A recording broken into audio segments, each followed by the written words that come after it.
Est-ce que tu peux nous donner ton prénom, ton nom et la société d'où tu viens?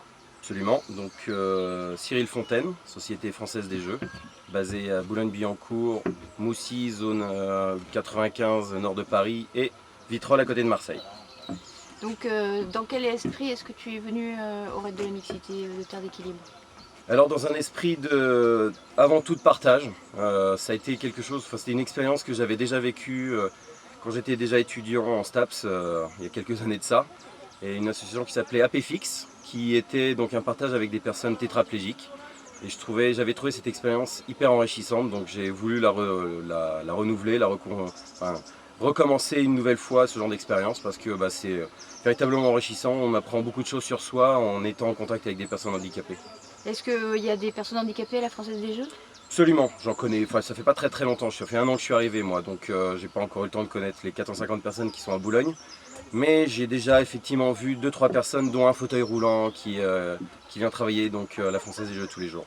Et là, est-ce que l'expérience que tu es en train de vivre te donne envie d'en parler au DRH Ah oui, oui, pour... j'irai voir monsieur Ponty, qui est donc le responsable des recrutements, et auquel effectivement on peut juste faire partager notre expérience. Je vais lui donner quelques informations comme quoi les gens, c'est pas parce qu'ils ont un handicap qu'ils sont plus bons à rien.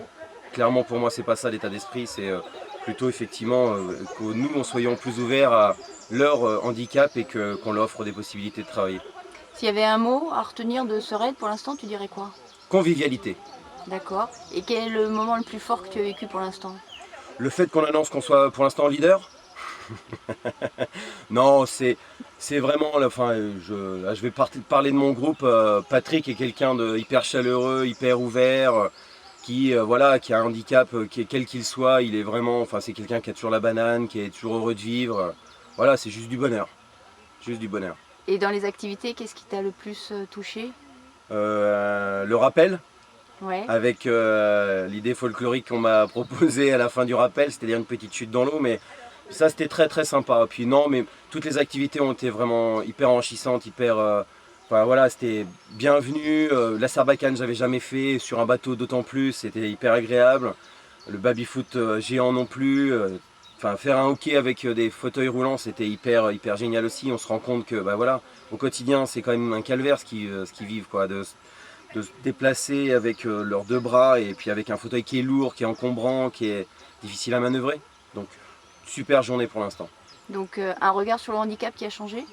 Je l'avais déjà, j'avais pas besoin de ce genre d'association ou ce genre de raid pour changer mon regard. Je l'ai toujours eu, j'étais vraiment dans un monde de sportifs et avec un échange, enfin des personnes, je veux dire, il y a des invalides aussi qui courent et qui courent bien plus vite que moi avec une jambe artificielle. Donc les sportifs sont pas comme ça, enfin, l'état d'esprit sportif est plutôt, on se mélange tous, on est tous voilà, unis et avant tout on essaye d'avancer tous dans le même sens. Et si tu devais conseiller une entreprise de venir faire le raid, tu leur dirais quoi? Venez partager cette expérience, venez juste découvrir, venez arrêter de vos a priori et venez juste voir comment sont les gens avec un handicap, quel qu'il soit. Merci Cyril. De rien.